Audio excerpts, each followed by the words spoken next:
열왕기상 21장의 말씀 함께 읽었는데 아합 어제도 나왔죠. 아합이 그 아람과의 그 전쟁을 겪고 난 뒤에 얼마 뒤에의 일인 것 같아요. 그래서 그 1절에도 그 후에 이 일이 있으니라라고 기록이 되어 있는데 어떠한 일이 있었냐?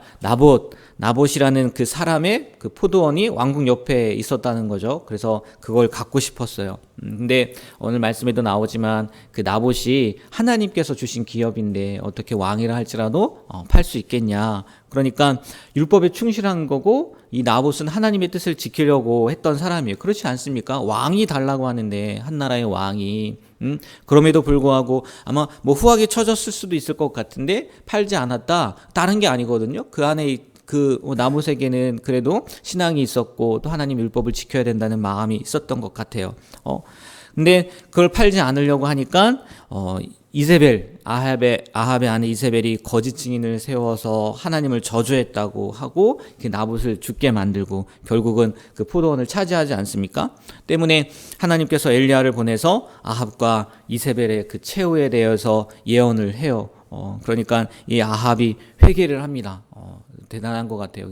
보통 회개하지 않는데 아합이 회개를 해요. 그래서 하나님께서 그 재앙이 아합의 때는 내리지 않고 그 자손의 때에 내리겠다라는 이게 말씀으로 이렇게 오늘 21장이 마무리가 되는데 오늘 말씀을 읽으시면서 뭐 짧게 그냥 금방 넘어가긴 했지만 아마 이런 생각이 들으셨을 것 같아요. 저도 이런 생각이 들었는데 사람이 어떻게 이렇게 악할 수 있을까라는 생각이 들더라고요. 성경에 보면 99마리 예수님이 예를 들어서 이야기를 하지 않습니까? 99마리 가진 사람이 한 마리 그 양을 빼앗아서 친구가 왔을 때 그걸 대접했다는 그런 말씀처럼 정말 그런 모습이잖아요. 왕이라면 거의 모든 것을 다 가졌다 했을 텐데 그 조그만 그 포도원을 갖기 위해서 한 사람을 죽인 거지 않습니까? 아마 뭐 지금 시대에 이런 일이 일어났다면 뭐 흔히 말하는 갑질해서 더한 거겠죠. 아마 난리가 났을 거예요. 그런데 오늘 특이하게 오늘 이 아합의 그 행동을요. 오늘 아까 읽었지만 25절 말씀은 이런 말씀이 있어요. 25절 말씀 한번 읽어볼까요? 25절입니다. 25절 읽겠습니다. 예로부터 아합과 같이 악을 행한 자가 없으면 그를 그의 아내 이세벨이 충동하였습니다. 아멘. 그 원인을 누구에게로 돌리는 거예요? 이세벨에게 돌리는 거 같지 않습니까?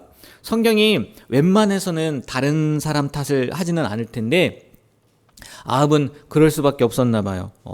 이 말씀을 보면서 그래 결혼 정말 잘해야 되는 것 같다 뭐 이런 생각이 들긴 하죠. 아내를 잘 얻어야 하는 것도 중요하지만 뭐 남편을 잘 얻는 것도 중요하겠죠. 뭐 베드로의 아내 성경에는 언급되어 있지는 않지만 남편을 잘 만나서 어부의 아내였다가 어떤 아내가 됩니까? 사도의 아내가 되기도 하잖아요. 물론 뭐 베드로 아내 입장에서는 다르게 생각할 수도 있었겠지만 여하튼 이 아합이 끔찍한 최후를 맞이할 수밖에 없었던 이유가 아내 시돈 사람 이세벨 때문이었다. 이세벨이 충동했다라고 이렇게 이야기를 하고 있어요. 물론 같은 성경이지만 야고보서 신약 성경이죠. 야고보서에 보면 이런 말씀이 있어요. 오직 각 사람이 시험을 받는 것은 자기 욕심에 끌려 미혹됨이니 욕심이 잉태한즉 죄를 낳고 죄가 장성한즉 사망을 낳느니라.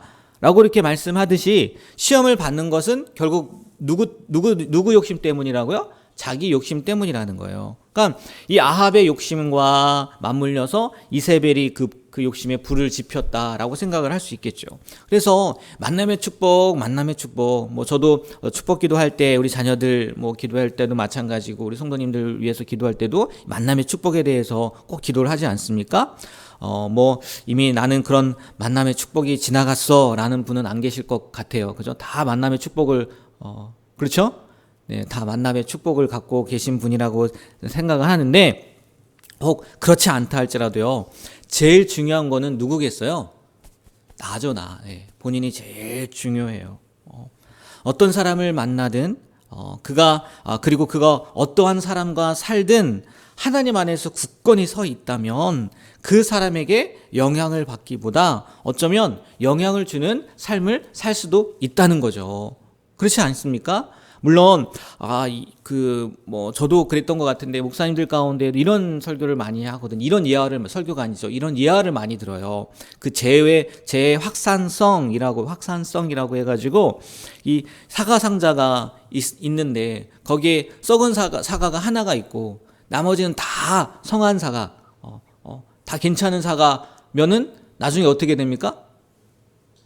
네, 다 썩어 버리잖아요. 아무리 성한 사과가 많다 할지라도 썩은 사과 하나로 말미암아서 그 사과 전체를 썩게 만든다라는 것처럼 뭐 한 사람 그러니까 재와 같이 있으면은 그 재에 물들게 된다. 재의 확산성에 대해서 이야기를 하기도 하는데 둘 다 맞는 이야기지 않겠습니까?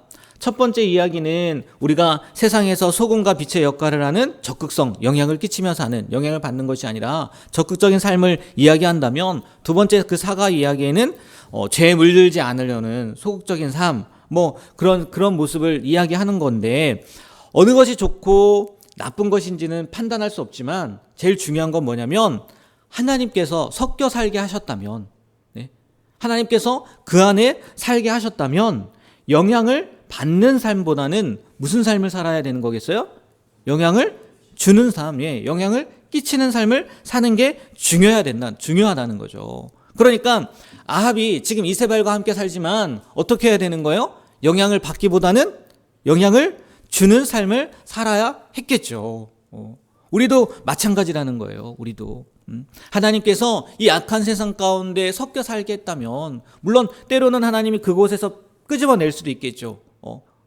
여기 있으면 너도 영향을 받을 것 같아서 끄집어낼 수도 있겠지만 우리가 그 안에 살게 하셨다면 어떤 삶을 살아야 된다고요? 영향을 받기보다 영향을 끼치는 삶을 살아야 된다는 거죠. 오늘 아합과 이세벨의 관계를 통해서 내가 세상의 영향을 받는 삶이 아니라 그 죄의 영향을 받는 삶이 아니라 죄를 이기는 삶을 살아야 되겠다. 세상에 영향을 끼치며 사는 삶을 살아야 되겠다라고 다짐하고 또 그러한 삶을 살아가는 오늘 하루가 되길 주님의 이름으로 축복합니다. 그리고 오늘 말씀을 통해서 또 하나 생각해 볼 거는요. 29절 말씀이에요. 29절. 마지막 말씀인데 다 같이 한번 읽어볼까요? 아합이 내 앞에서 겸비함으로 내가 재앙을 저의 시대에는 내리지 아니하고 그 아들의 시대에야 그의 집에 재앙을 내리리라 하셨더라. 아멘. 물론 재앙을 내리지 않는다는 건 아니지만 미루신단 말이에요. 베드로 후서 3장 9절 말씀해 보면요. 이런 말씀이 있어요. 주의 약속은 어떤 이들이 더디다고 생각하는 것 같이 더딘 것이 아니라 오직 주께서는 너희를 대하여 오래 참으사 아무도 멸망하지 아니하고 다 회개하기에 이르기를 원하시느니라. 아멘. 오늘 말씀을 통해서 또 베드로후서 후서의 말씀, 제가 읽어드린 말씀을 통해서 우리가 생각해 봐야 될 게 뭐냐? 하나님의 오래 참으심이라는 거예요. 오래 참으심. 어떻게 하나님은 이런 사람들에게까지 긍휼을 베푸실 수 있는 거지? 라는 마음이 우리에게 있어요. 저도 마찬가지예요. 야, 저런 사람들은 진짜 심판받아 마땅한 거 아닐까? 라는 생각이 있단 말이에요. 그런데 조금만 돌아보면요. 아니, 율법을 조금만 깊이 살펴본다면요. 그 어느 누구도 이 하나님의 오래 참으심, 이 혜택 앞에서요. 이 혜택을 안 받은 사람이 한 사람도 없다는 거죠. 그렇지 않습니까? 상대적으로 뭐 나쁘냐, 좋으냐, 뭐 조금 더 낫다, 뭐 이런 것 뿐이지, 나를 돌아보면요. 나도요. 그 하나님의 오래 참으심의 혜택을 받은 사람 중에 한 명이라는 거예요. 우리가요. 늘 나를 돌아보면서 이런 나를 구원을 허락해 주신 하나님께 감사하며 살아야 될 줄 믿습니다. 그렇기 때문에 악한 사람들을 보고 불평할 이유도 없고요. 근데 불평이 되긴 하죠. 매스컴을 보다 보면 어떻게 저런 사람들이 저 자리에 앉아 있나 라는 생각이 들기는 해요. 하지만 우리도요. 그런 오래 참으심을 받았단 말이에요. 그러니까 불평하지 마시고 또 억울해할 이유도 없고요. 게다가 다른 사람을 판단할 필요도 없다는 거예요. 왜요? 또 그러한 것이 결국은 나에게 뭘 짓게 하는 거예요? 죄를 짓게 하는 거거든요. 죄를 짓게. 왜 내가 나의 문제가 아니라 다른 사람의 문제를 인해서 내가 왜 죄를 집니까? 그거보다 어리석은 일이 뭐가 있어요. 예수님께서도요. 요한복음 8장 15절 말씀에 보니까 이런 말씀하셨어요. 너희는 육체를 판단하나? 육체를 따라 판단하나? 너희 판단한다는 거예요. 그러나 나는 아무도 판단하지 않는다는 거예요. 예수님 본인도요, 판단하지 않는다는 거예요. 그 판단은 누구에게 맡겨놓으셨다는 거예요? 하나님께 맡겨놓으셨다는 거예요. 예수님도요, 판단하려고 하면요, 얼마든지 판단할 수 있단 말이에요. 그런데 예수님은 아무도 판단하지 않는다는 거예요. 판단을 누구에게 맡겨놓았다고요? 하나님께 맡겨놨다는 거예요. 매일의 삶에서요, 다른 사람을 보는 게 아니라 나를 돌아보고 오늘은 얼마나 더 나는 하나님과 친밀한 삶을 살았나, 아니면 살 것인가, 그렇게 나를 점검하며 매일의 삶을 사는 우리가 되길 축복합니다. 또 옆에 아무리 미운 사람이 있고 또 우리가 보기에도 나쁜 사람이 있다 할지라도요, 그들도 구원받아야 될 귀한 영혼이라는 거. 만약에요, 오늘 말씀 가운데에서 아합이 돌아왔다고 했잖아요. 근데 돌아오지 않아요. 정말 돌아왔다면, 그리고 더 나아가서 그 저의 시대에는 내리지 않고 자녀의 시대에 내린다고 했지만 그의 자녀들이 돌아왔다면 하나님께서 그 심판을 내리셨을까요? 아니요, 거두셨을 거예요. 아마 긍휼을 베푸셨을 거라는 거예요. 그러니까 우리가요, 정말 그렇게 악한 사람들도 구원받아야 될 귀한 영혼이라는 것을 생각하고요, 오히려 그들을 위해서 기도하고 축복해 줄 수 있는 우리가 되었으면 좋겠어요. 그게 영향을 끼치는 삶이지 않겠습니까? 영향받는 삶이 아니라 그들에게 영향을 주는 삶일 거라고 저는 믿어요. 그리고 더 나아가서는 혹 내가 그렇게 기도해주고 축복해 주었는데 그들이 받지 않아요? 그러면 그 기도, 그 축복은 누구에게로 오는 거예요? 내게로 오는 거잖아요. 분명히 그렇게 약속하셨잖아요. 우리는 세상 사람들과 다르게 사는 그런 귀한 삶을 살아가야 될 줄 믿습니다. 오늘 이 아합의 삶을 통해서, 또 아합의 모습을 통해서 나의 모습을 보게 되는 귀한 하루가 되길 주님의 이름으로 부탁드립니다. 기도하겠습니다. 하나님, 오늘도 귀한 말씀을 통해서 나의 모습을 먼저 돌아보는 것이 중요하다는 것, 그리고 세상에 영향을 받는 것이 아니라 영향을 끼치며 살아가야 된다는 것 다시 한번 알게 하심에 감사드립니다. 하나님, 내 능력, 내 힘으로 그렇게 살기가 쉽지 않습니다. 그래서 오늘 새벽도 주님을 의지합니다. 내 안에 계신 성령님께서 나를 그렇게 이끌어 주시고 나를 그렇게 움직여 주시고 정말 세상 가운데에서 선한 영향력을 끼치며 살아갈 수 있는 우리가 되게 하여 주시옵소서. 예수님의 이름으로 기도합니다. 아멘.